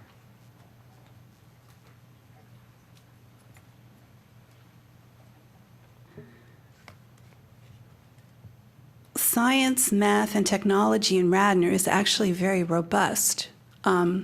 We're offering more opportunities at younger grades for children to accelerate if they show the need for that.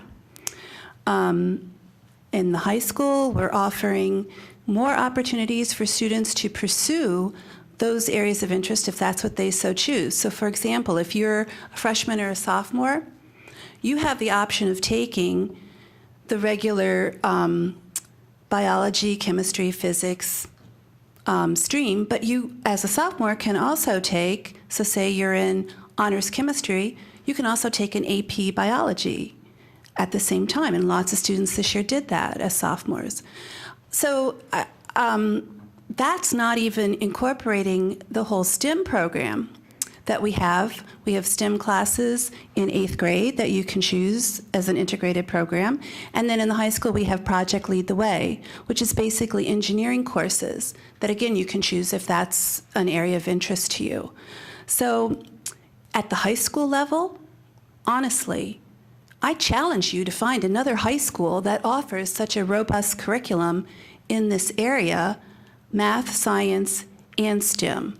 Now, I'm not saying that there isn't room for improvement, and I'm not saying everything's perfect, but I am saying that we have a pretty good structure here. We have children who are, and I actually have the numbers here, what our AP scores were in the areas of science, and the majority of the students did very, very well. The majority got 4s and 5s. So, not saying again it can't be fixed, but I don't think there's a terrible deficit in that area. So I'm a bit puzzled, what urgency, other than I realize for some people it's an area of interest, and I think we should provide that area for all students, whatever their area Time. of interest is. Thank you, Ms. Stern. How do we fix STEM? Is that the question? And science and math. And science and math, right. Yep, first 3 things you would do to fix science, math, and technology education. Okay. The first thing I would do is ask the questions, because this is a difficult question to ask, because I don't know the context under which the person thinks it's broken. So, but as a board member, what I would do is follow the process of, if a problem or a concern is raised to me, I want to listen to the person's concern and understand it completely. That's my first job. If somebody's coming to me with a concern, I need to listen to what their concern is. Then I need to consider who's the best resource to answer the person's question. Now, assuming that we do have a concern here with science, technology, math, and science that needs addressing, we need to go to the curriculum committee. And, as I said before, Bruce and Lydia are far stronger. They are education experts, so this is not an area in which I'm going to be able to give a tremendous amount of insight, nor should I as a board member. As a board member, I should be asking my administration to address these questions, to tell us how they want to address them. What I can tell you is that as a board, for years, curriculum writing in all of these areas just simply didn't happen. And it's only now starting to happen in the last couple of years, as members have joined the school board who actually have, education backgrounds, and have insisted that, we hire Dr. McGuire to work on, and that one of the things she was charged with working on curriculum.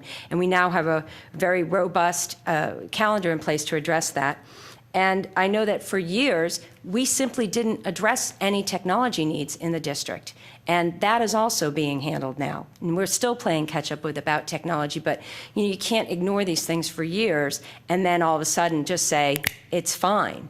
So to the extent that we are probably feeling some impacts there, I know that the board that's in place right now is dealing with that through curriculum writing, through a technology plan.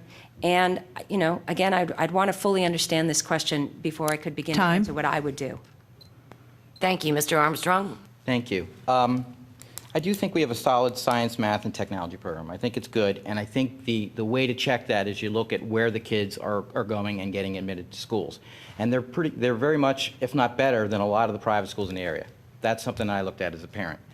But if I were going to go through and review these things, I actually talked about this in my opening statement. In technology, I don't think we're doing a good job turning these kids on to what's going on in the technology world or the engineering world. And we need to look at teacher development, resources, and look at a cohesive plan to attack it, because I know there is a hunger for kids for these classes like computer science and so on, and it's just not there. In terms of math and sciences, I think we have to make sure that we create a learning culture that really tries to reach out to all the kids. I think in a lot of cases we might sometimes super serve a certain group and then kind of hustle them into certain paths, and then some of the kids in the middle who might be turned on later are kind of left behind. So I think we need to focus on all the students, making it enriching, engaging the kids earlier on to see if maybe they're of interest, and that's for both boys and girls in math, science, and technology. I think we need to look at Downingtown STEM program as one model to look at this. And I think we also need to expand it into arts and music, which is not the nature of the question, but I also think we need to look at the whole child in terms of what kids are into and what's turned on to. And a lot of cross-disciplinary stuff can be very enriching and actually be improving. So I think what we need to do fundamentally is you have to say, if you believe in this stuff, you've got to find a smart fiscal way to invest in this stuff. And you can't give all the money back and have this. So you have to have your math add up. And I think the school board over the last couple of years has had the math add up, has had a plan for the future, and has done that. So I do think we need more work in science, math, and technology. I think we're at, say, a silver, and I'd like to get or maybe gold minus, and I'd like to get a gold plus. Thank you. Thank you, Mr. Falcone. Well, I'm happy to hear that everybody wants to see the growth and the continued movement, though I do agree with Ms. Solomon that we have a strong STEM program. Science, technology, engineering, and math is certainly the wave of the future, if you could say that, but kind of the future is here. The most important thing, I think, at this point is to provide the appropriate curriculum, and I think that's how you reach the student at its earliest stage. I think one of the things, specifically speaking to math, we have an everyday math program, and we're seeing growth. But is it growth from our program, or is it growth from our parents who are engaging outside tutors to bring their students along to the appropriate spot? Simply analyzing numbers really doesn't get it done. You need to speak with the administration, you need to speak with the teachers, you need to make sure that the program that they're being asked to teach to our students is appropriate, and that they feel they are appropriately armed to deliver the correct message. So reaching the teachers, I think Ms. Stern said it best, we are a board. I'm not a teacher. I couldn't teach somebody engineering, math, or science, technology, but my job is to make sure that the folks that are there, that are delivering that message, have the right tools and can do the right job. So I think we need to stay the course. I think we need to continue to see improvement, but we've got to make sure that the improvement we are actually seeing at the student level is a result of our curriculum and our teachers rather than parents going out and paying for tutors. Thank you, Mr. Heldring. I think a couple of data points might be helpful to this. SAT rankings. From 2001 to 2012, Radnor slid from 3 to 6 behind Conestoga and Harriton. I don't know if that's a gold minus. It isn't for me, but maybe for Mr. Armstrong, but it just doesn't sound good. 11th grade science PSA test scores are down. That just doesn't feel good. Let's forget about being critical, but it just doesn't feel good. I don't think any parent walks away with those two metrics and says, I feel good about where I am, and I feel good about the education my child's getting there. It can be better. Yeah, there's other school districts that maybe aren't as good, but it can be better. So the question was, what 3 things would I do? I've mentioned this before, and I'll mention it again. There's no written curriculum, so we're working on it. Has been the sort of the verbiage for many years now. In my view, it's inexcusable. There has to be written curriculum, or there's wasted time and unproductive teacher time and unproductive student time. That's number one. The open math curriculum in the elementary schools. Haverford School District switched to something called everyday math, which is similar to Singapore math. I lived in Singapore for a while. I had people working for them. Boy, are they good in math. Now, I don't know if that's the right math program, but I don't find it acceptable that we would wait until 2016-17 to look at that math program and determine whether or not it's right for Radnor or we could be doing better. And thirdly, cross-class flexible grouping has been a hot topic. I was at the meeting when 17 parents came up here and talked about it. I don't know if it's the right program or not, but I surely know it wasn't rolled out correctly. It hasn't been communicated well to students, and that's something I would look at again to make sure we're putting people in the right classes where they can maximize their learning. Thank you, Mr. Lenthal. This is a huge issue for us. It's not a huge issue for Radnor. It's a huge issue for our nation, right? And wherever we are in Radnor relative to where we are as a nation, that's not adequate because we as a country have to rethink how we're teaching math and science. This is a fundamental challenge for all of us. And so I think it's actually really important that we open up a conversation with the administration and with the teachers about what the curriculum should be. It's not our position to dictate this, but it's our position to ask the questions and to open up this conversation. Some of the things that I'd like to see come out of this are we need to teach our students not to know science, but to think scientifically. I can tell you when I see the students as they come into Penn, some of the best that districts like Radnor offer, this is a big gap for them. And so we need to teach our students to think scientifically. This means we need to do this early on. We need to make science a daily part of the lessons in all of our elementary schools, not just half the year. We need to teach our students with engagement. Again, not just facts. And this is important not just because this is how you learn science and math, but because it makes a difference in who learns science and math. There's a lot of data that the places where girls drop off science and math, they drop off in high school, they drop off at moments where the way the teaching of the science and math changes. If we're really committed to taking advantage of the wealth of talent our entire community offers, we need to think about, are we teaching students in ways that involve group learning, that get them engaged in inquiry-based learning? For math, I'll say some of the same things. It's really important, if we want a numerically literate population, that we say numerical literacy doesn't stop at the end of math class. I'm sure those of you who are parents have had your students come home and do a writing project in social studies. Have you had them come home and do data analysis in social studies? Have you had them come, sometimes not even in science? We need to think about how do we weave math throughout the curriculum. Time. I could go on, obviously. Thank you. Thank you, Mrs. Michelson. I think this is a really important question. 3 things to fix science, math, and technology. I think there are probably more than 3, but let me get started here. First, I think it's really important to understand what it is our parents, the parents of our students, and our students themselves want. I don't think we have engaged well with a dialogue with those people who can really help us determine and get our arms around exactly what, in their view, the nature of the problem is. They are ultimately, parents and students, the consumers of this particular set of learning, and we need to listen to their voices carefully in that. Secondly, we have a curriculum review underway right now. The first thing on it, and the one that we are undergoing at the moment, is the science curriculum. I would surely hope to see that we could advance that and speed it up a bit. We need full reviews on both science and math, particularly K-12. And we have to make a decision. Do we have the right curriculum? Are we using the right textbooks? Martin made a reference to everyday math, which is actually our current program. Is that the right one? Or should it be Singapore math or math and focus, as some of our neighboring or near neighboring districts have just begun to adopt? I don't know. The other thing that needs to happen with curriculum review, however, is professional development for teachers so that they understand and can be excited about the subjects that they're teaching in a way, I think, in which Mr. Lenthal is advocating. Finally, we have to really look specifically, I think, at technology.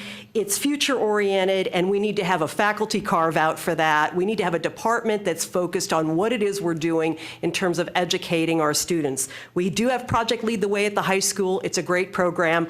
Both my sons participated. We have not yet got AP Technology. Time. And there are other courses that could benefit. Thank you. And we've come to our final audience question. The candidates were asked to spend 2 hours with us here tonight, and then we'll finish up with our closing statements. As you've already heard earlier, they're going to probably be here tomorrow, those of them on the board as well as the ones running for the board, very late. So we do respect your time. So we will begin with Ms. Stern with this question. Enrollment has shifted and Wayne Elementary School is overcrowded. What would you propose to be done? I attended the curriculum meeting a few months ago where there was a brief overview from the gentleman who was looking at full-day kindergarten, and he, talked about the capacity at all 3 elementary schools. And actually, although Wayne is crowded, and there was a particular circumstance that occurred last year that made it very crowded, all 3 elementary schools are at or near capacity, and it's important to understand that. And so as a result of some of the information that was gathered from the consultant who came in to discuss full-day kindergarten, a demographer was hired, and the full demography study is going to be presented in December, I believe.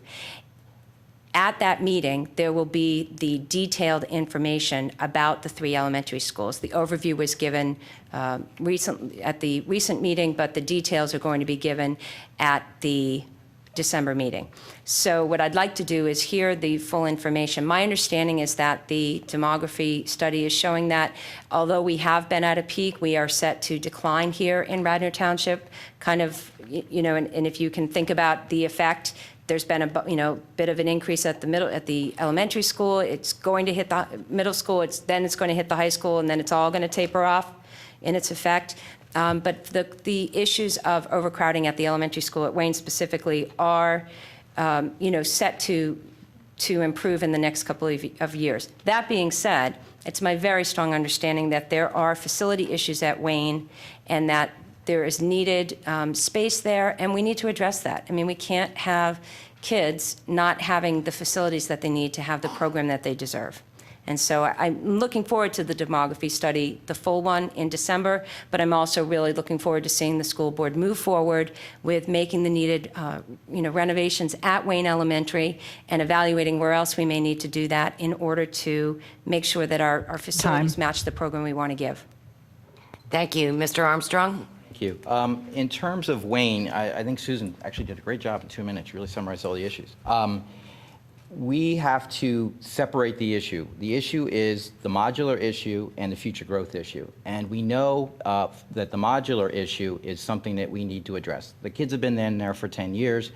A number of us have been advocating to get them out of there, and I think we're at that point where we can do so. The kids are rotated through there for a number of programs, health primarily. I think one of the classrooms is being used for a technology hub and so on. And for a safety standpoint, I think it's better to bring the kids in the Wayne. So I think we have enough data and understanding to begin to address the modular aspect of the Wayne capital expenditures. And we're moving forward with that. The data coming forth in December is going to talk about the long-term trend. We know long-term trend's going down, but specifically it'll drill into the elementary schools. And based on that, we can make some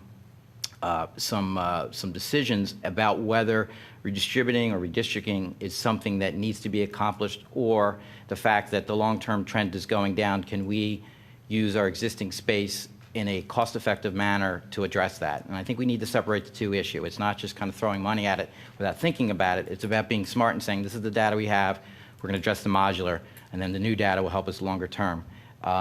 I think that's the better way to look at it. And frankly, I think, again, to reiterate, from a safety standpoint and from a standpoint even long-term, Wayne needs some additional space taken care of. And we've taken steps in the facilities committee. Hopefully tomorrow night we will engage a engineering firm, control our costs, and at this point just address the modular issue over the next 6 weeks. Thank you. Thank you, Mr. Falcone. So the fundamental ideal here, which you're hearing and which my slate has endorsed from the beginning, is disciplined, data-driven decision-making. Here we are at a crossroads. We have a Wayne Elementary School which is bursting at the seams, and we're now thinking about, what are we going to do about this? We've got modular learning, we've got overcrowding, and we should probably start thinking about how to fix this. Well, we probably should have thought about it before today, before we reached the problem, before we reached critical mass. I think that's where maybe you have a deviation in thinking between the candidates. You have a slate which supports forward-thinking, data-driven decision-making, and you have responsive decisions made from maybe the other side. Now, I think everybody has the same ultimate goal, but it's really how we get there. Nobody wants to see overcrowding at schools. Nobody on this board. That's an across-the-board decision. But we can't just sit up here and say we don't want it. We need a plan. We need a comprehensive plan. It's what I do for a living is real estate development, and part of everything we do, every client I have, is let's get a plan. Let's make sure we're in the right area. Make sure we have the right population center. And what's happening now with Radnor Schools, and this is, again, a major, major business. It's a corporation, an enormous corporation. Put that in your mind. We've let the cart get out in front of us, and now we're trying to respond.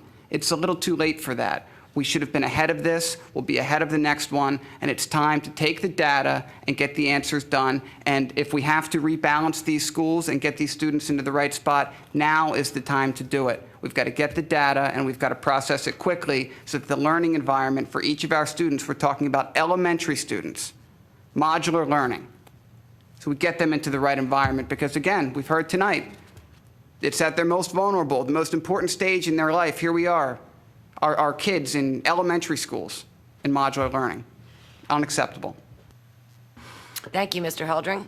I agree entirely with what my colleague Dave Falcone said. I think this points out again, if you are kind enough to re-elect Susan Michelson and elect Dave Falcone, Jim Link, and myself to the board, you're going to get thoughtful, strategic thinking. And if you have a strategy and plan in place, you look forward.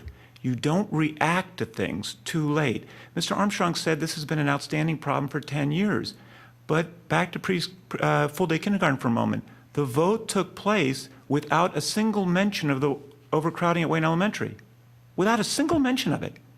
So the full-day kindergarten was approved. That would have presumably added X number of classrooms, nobody knows because it wasn't disclosed, to Wayne, making the problem worse. And now there's a facilities meeting just a few days ago where there's potentially a plan to spend $4 million to fix it, and it does need to be fixed, but they're charging ahead without knowing all the facts. Some of the facts are there's 1,600 students in the elementary schools now. That's going to drop to 1,300 by 2017. That data is, I've seen these studies before, that data is pretty accurate because they kind of know who's been born recently and who's going to head into the district, and they have pretty good data on who moves in and out. So we're dropping by 300 students. Ithan Elementary is a little bit, has some capacity. So rather than redistricting, which I am not in favor of, but possibly could we take students that are coming into the school system and maybe for a couple of streets, move them from one to another where they're not disrupted? They're not being moved from one elementary school to another. They're just, instead of going to Wayne, going to Ithan.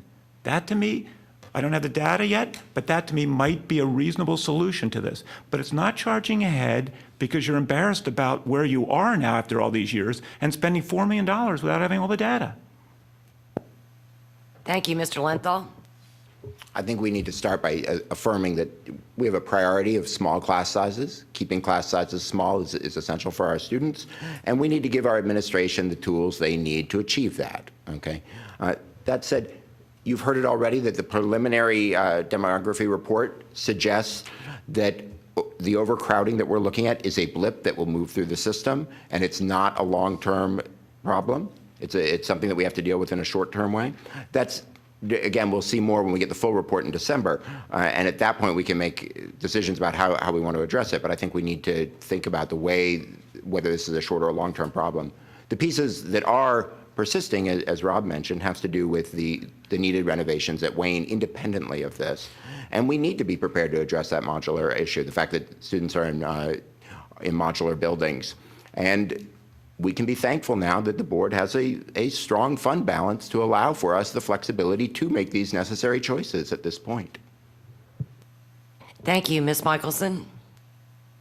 Oh, okay. Enrollment at Wayne. We've talked about the demographic study. We need to wait for the demographic study to come out. What it shows us in the gross numbers is, as Martin pointed out, about 1,600 elementary school students in 2012. It will be about 1,300 elementary school students in 2017. The problem is we don't know where those students are. Are they at Wayne? Are they at Ithan? Are they at Radnor? Are they split up evenly? We don't know. We need to get some more information on that to figure out exactly how significant the problem at Wayne is going to be after this particular school year. We also have to have the perspective on the entire district, and it's going to hinge on getting that kind of information. It's not appropriate to forge ahead with a large capital program until we understand what our existing capacity is. Ithan is a boutique school. It does have capacity. It's on our largest property. There are opportunities to treat the overall student population in such a way that class sizes are maintained and students get what they need without necessarily requiring an extensive building program. To that end, I think it's crucial that we wait on the results of the demographic study that will be coming in less than 6 weeks at this point. I don't think it's appropriate to forge ahead and start spending $60,000 or more on architect studies to advance something 6 weeks ahead of getting the information that will help us make a comprehensive solution and one that treats the issues at Wayne.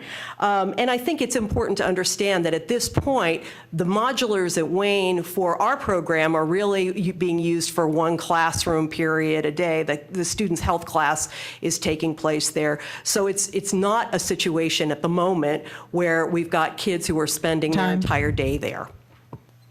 Thank you, Ms. Solomon. Well, I think we all agree on one thing, which is that we should have data-driven decision-making. And there's a lot of data on this, and I'll share it with you. So first of all, there was a serious overcrowding issue at Wayne last year, and we had to make basically split up a couple classrooms with a temporary partition. That's really not acceptable, but you can't build anything in time to address it. This year, however, the overcrowding at Wayne has been somewhat ameliorated because we're down 50 students there, and we've been able to take down those 2 temporary partitions. Now, I want to share even more data that we do have. So we received our preliminary report from the Pennsylvania Economic League, and we will make data-driven decisions on these things. So the preliminary report indicates that we will be down in 4 years' time 300 students at the elementary level. So that's a significant number of students. And we couldn't really get a building project ready by 2014. We heard at the Facilities Committee meeting. So we don't know the breakdown of the elementary schools, but we know overall we will be down by a number of students. So back to the issue at Wayne. I think there's 2 issues, like Rob said. There's the issue of overcrowding, and I want to say that there was an issue. I think this year it's been somewhat ameliorated, although I don't think it's acceptable having kids out in modulars. The classes that are in the modulars are a health class, the extended day preschool, or excuse me, an extended day kindergarten, the aftercare, and then they have a rotating specialist that comes around to Radnor a couple days a week, and that class is also out there. So there are 4 classes in the modules. So moving forward, once we know how the breakdown will be, and we'll get this data in December, by school, we know 300 students overall at the elementary level, then we can move forward with this decision. Thank you very much. And now we'll move to our closing statements. We have the unusual situation having a candidate absent that we will start again with Mr. Armstrong, and each candidate has 1 minute for your closing statement. Thank you. Education is more than a ledger for cost accounting, more than a stack of student review data. Our slate offers a diversity of life experience and educational knowledge that can strengthen the board with a philosophy that understands the value of what we're doing and not just its cost. We practice a fiscally smart approach that plans for the future. Campaigns are either about selling fear or about selling hope, and I choose hope. Hope that we can empower our teachers, parents, and students to craft an educational culture that works for all of our students. Radnor is a bonsai tree that requires careful pruning and nurturing, and it will not flourish with a chainsaw approach to governing. Our slate is experienced in educational issues, has practiced a fiscally smart approach, and I believe that our path forward is the best way. So if you want to learn more about our campaign, please go to www.radnor2013.com. And again, thank you to the League for hosting us. I find this immensely rewarding. It actually showed a good contrast between the slates, so thank you very much for hosting. Thank you very much, Mr. Falcone. Thank you, Gayla, and thank you again to the League of Women Voters for having us back this fall to continue this debate. I think it's an important one. And as we've seen here tonight, there's no shortage of differences in opinions between these candidates. We have different ideas on how this school board should be run and different ideas on how our tax dollars should be allocated. In a few weeks, the residents of Radnor Township are going to have an opportunity to take to the polls and to make a choice. They can choose data-driven decision-making, transparency, accountability, and responsibility. They can choose to expect more from this district. They can choose to realize that they deserve more from this school district. I think the team that's best poised to deliver that message and to deliver the ideals that this township is used to seeing is Susan Michelson, Martin Heltring, Jim Link, and me, Dave Falcone. So on November 5th, I'd ask that you, along with everybody on this board, vote to expect more from this township. Radnor was once a benchmark in this Commonwealth for public school education. I think it's about time we get back. Thank you, Mr. Heldring. Thank you very much to my fellow candidates, to the League of Women Voters, and to my opponents for the spirited debate. Thank you all. I think it did, as Mr. Armstrong pointed out, detail the stark difference between the two campaigns and two candidates. There's some serious issues here. The school budget next year is going to be $82 million. That's more than twice the township budget. For your taxes, that's more than 6 times you pay for township taxes. For most of you, this is your third largest expense after your mortgage and federal taxes. This is serious business. It takes serious people discussing the issues in a serious way. That's not what's happened to date. I spent my entire career in financial services. I will push strongly for better governance. But read about me in the financial issues, but it's not just about that. It's also about a better education for our students being delivered in a fiscally responsible way. Like Mr. Falcone, I would appreciate your vote in November for all of us, my colleagues and myself, but most importantly, please vote. Thank you.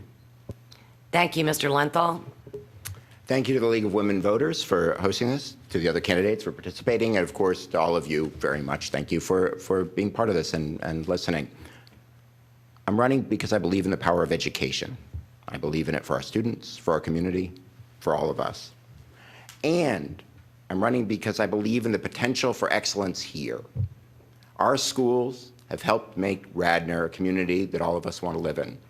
They've helped our students to achieve their potential. But this doesn't happen automatically.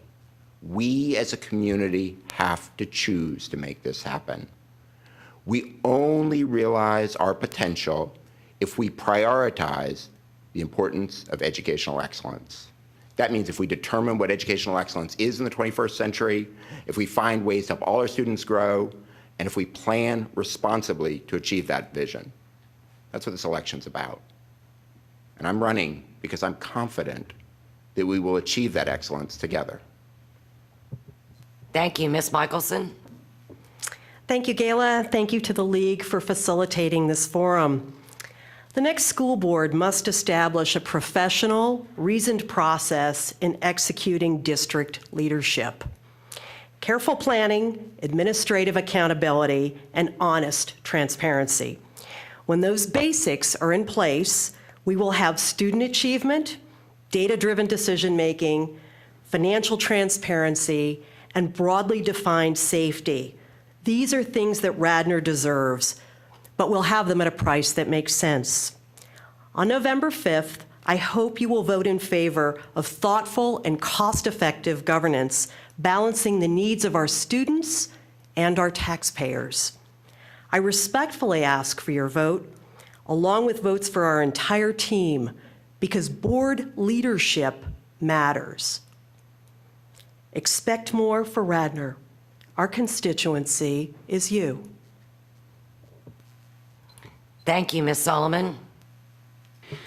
As you go to the polls to think about this important election, and we are at a pivotal point in Radnor, I want you to think along two trains of thought. The first thing I ask you is, do you think education is excellent in Radnor? And I'll share with you our survey results from May. Overwhelmingly, the parents are delighted with the education that their students are receiving. Secondly, I want you to think along the lines of, as a taxpayer, are you happy with the 4 lowest tax increases in a generation and a tax decrease this year that you've been given? I propose that it is not possible to continue to have excellence if you cut your budget to the bone. I believe that these schools are managed excellently. If you want to be part of building for the future, please, I invite you to join us as we collaboratively work to keep education excellent in Radnor during these challenging times. Thank you, Ms. Stern. Thank you to the League, and thank you all for coming out tonight. You know, I'm never going to know what could come down the pike as a school board member. Anything could happen, really. But what I want to leave you with is the thought that I am a person who is willing to listen. I'm a person who's willing to think carefully and thoughtfully before I make a decision. And I'm a person who's committed to both great education for our kids, because they really do deserve it and our world needs it, and being extraordinarily respectful of the public. And that's just who I am and who I've been. And I really am looking forward to November 5th and hope that you'll vote for Lydia and Bruce and myself and Rob, so that we can continue to work cooperatively with the rest of the board to continue to have Radnor move forward and save prudently for the future, but also provide the kind of education that I think that we all want for our kids. So thank you. Thank you. And so that concludes our evening tonight. I will repeat once again, I think almost every candidate reminded you that the election is November the 5th. And so obviously we've got 7 with us tonight, really great candidates, and an 8th one that couldn't attend. And so be sure to vote.